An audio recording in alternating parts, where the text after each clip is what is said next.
Are there advantages to aging? Yes, I am Debbi-Jo Horton, and welcome to Advantages to Aging. Join my guests and I as we discuss aging and what makes for a healthy lifestyle, which results in a quality life. Thank you for joining me today.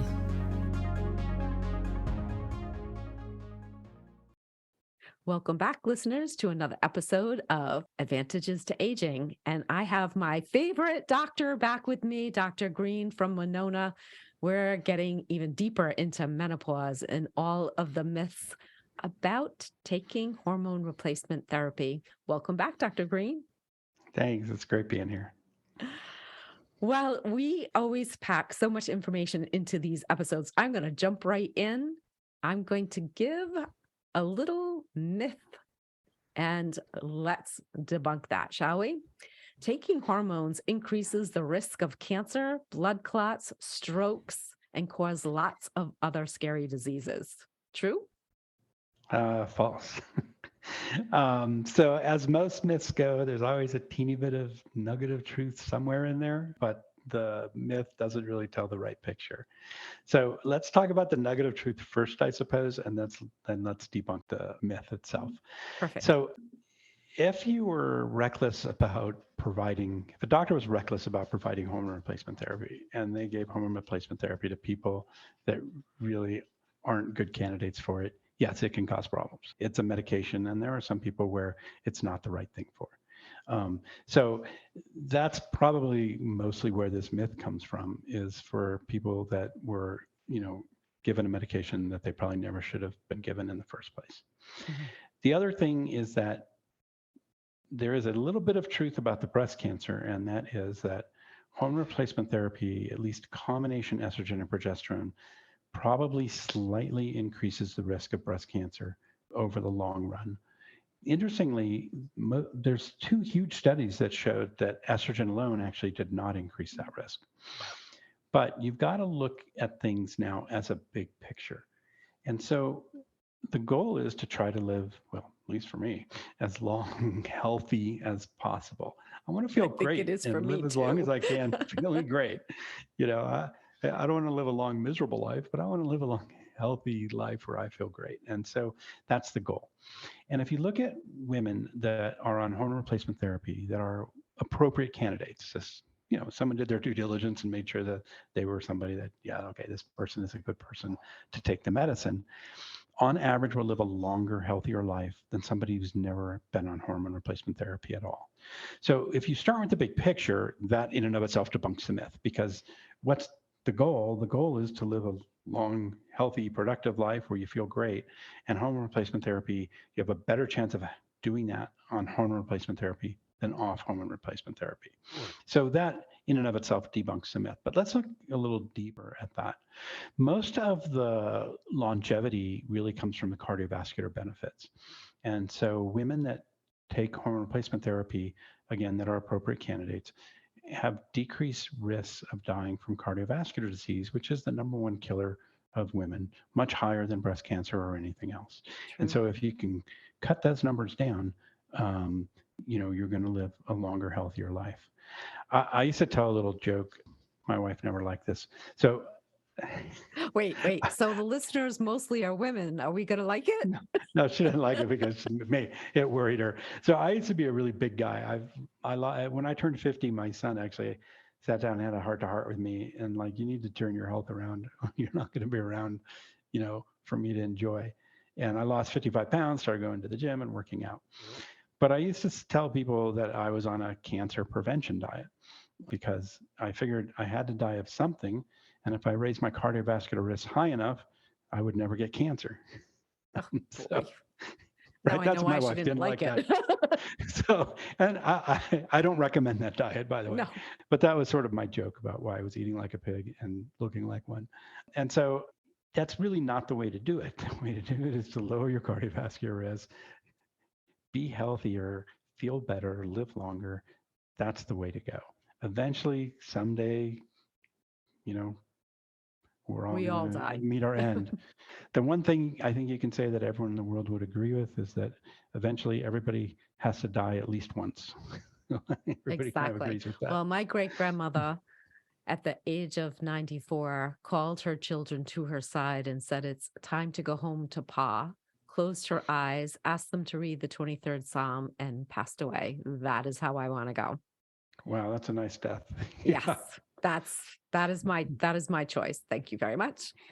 So, so thinking of another myth, it's been said that many things going on during perimenopause and menopause can't all be due to hormones. Is it true or false? So for most people, it's false. Most of the time, it is due to your hormones and to perimenopause. It's surprising, really. It was funny. I had a conversation it was last week with this OBGYN, really world-renowned expert in Australia. And it was a funny story, actually. My son's girlfriend happened to sit next to her at some dinner, and they got talking because my son is involved in Winona with me, and we started talking about Winona. And anyway, they ended up hooking us up together to talk. Really interesting lady, but she's like, the funny thing is, it's all hormones. Like all these symptoms are all hormones. I'm like, yeah, it is, but nobody really seems to believe that. And most of the time, if everything's going okay, and you get to the appropriate age, and all of a sudden you start having these symptoms, it's probably your hormones. And so the treatment for that is going to be hormones. Now, if you stub your toe and your toe hurts, it's probably not your hormones. But True. yeah. But in general, these changes that all of a sudden happen in the 40s or 50s, it's probably from your ovaries not producing the hormones like they used to. It's amazing how much the hormones affect so many different parts of the body and affect so much about quality of life. And so these changes that, gosh, this isn't the way I felt in my 30s, or this isn't, in my early 40s or what have you. These changes, these differences are almost always from your hormones. And so replacing those hormones that your ovaries are no longer making, not getting them to crazy levels, but getting them back to normal physiologic levels. That's sort of where you want to be, and it'll get you back to feeling, your old self again, and get rid of all these symptoms.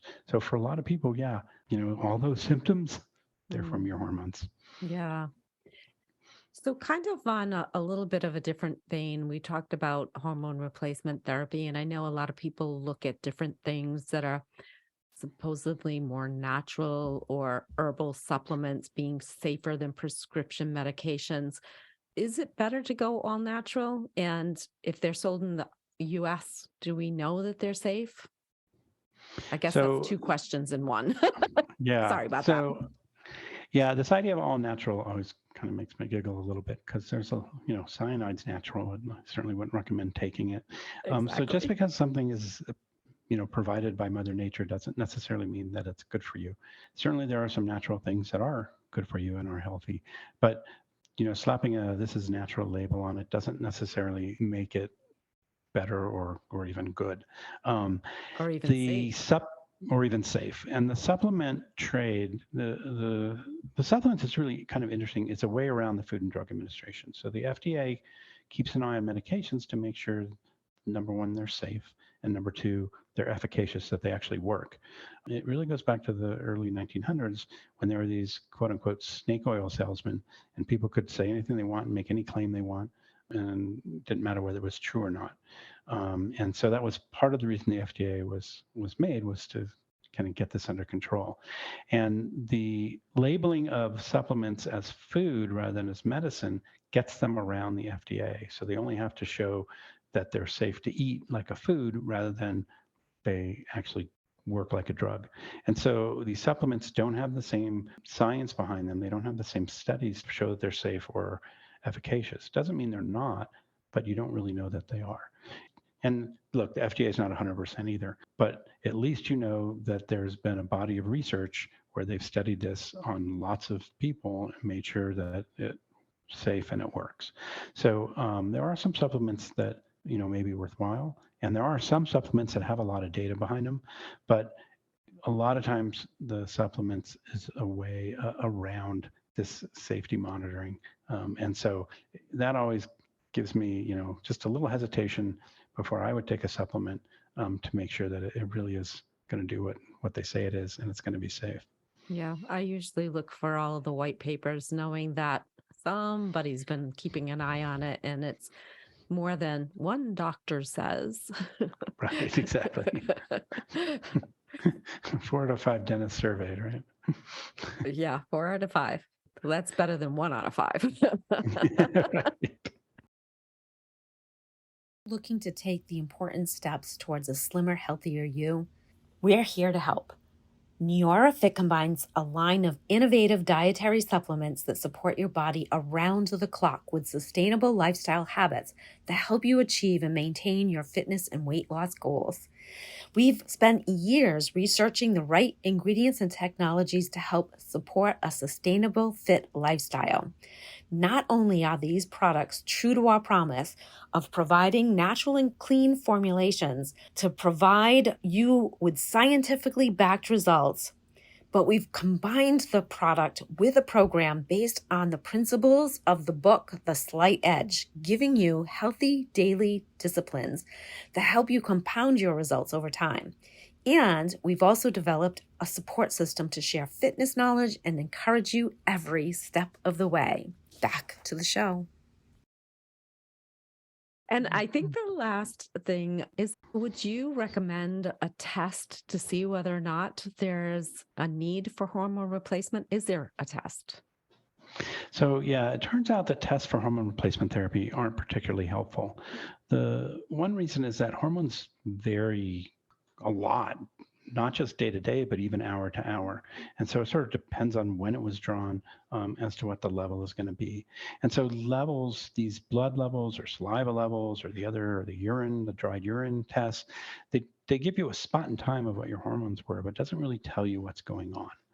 Hormone replacement therapy really is best initiated based on symptoms and adjusted based on symptoms. So the way you do it is, somebody has this cluster of symptoms. Yeah, they're of the right age. This is clearly from perimenopause, for the menopause transition. You start the medicine, and somebody with a lot of experience has a pretty good idea of what dose should work.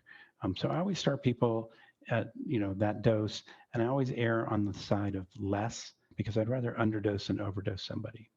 You give it some time to work. Yeah, I mean, don't want to hurt anybody. That's number one.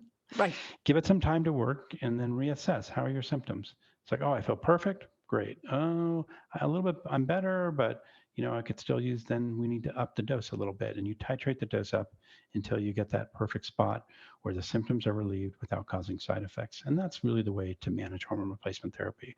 The tests for hormone replacement therapy, they're good at generating income for labs and doctors, but they don't really do much in guiding therapy. So I would avoid that. And so should there be a time where you're perhaps making an annual assessment, or once you're on it and the dose doesn't change? So the dose can change. And so, the way I do it is usually it can take about 3 months for all the adjustments to happen and to really see, is this the right spot? If it is, then, at least once a year, there should be a check-in. But I ask patients, hey, if all of a sudden everything's good and then symptoms are starting to creep back, let me know, and it may be time to adjust the dose a bit. So I, check in at least every year, but I put it in the patient, hey, don't wait a year. I just don't want to bug you more often than I have to. But if things aren't okay, let me know and let's get things better. And it can go up and down. The needs can change through the menopause transition. But it's really the symptoms that are going to guide that. Yeah. Well, that makes a lot of sense. Well, once again, this has been so informational, and it just gives me a lot to think about, gives me a lot more questions too. But listeners, I really want you to take a good listen multiple times and be comfortable with asking the questions or doing the research to really find out what's best for you, because we're all different. There's no one size fits all when it comes to health. Dr. Green, we really appreciate all of the knowledge that you've shared with us. And we hope that someday you'll be back to share even more information. Make sure you check out the show notes where you'll find where you can get a hold of Dr. Green if you have burning questions that you can't get answered by your own doctor. Thank you again. Thanks.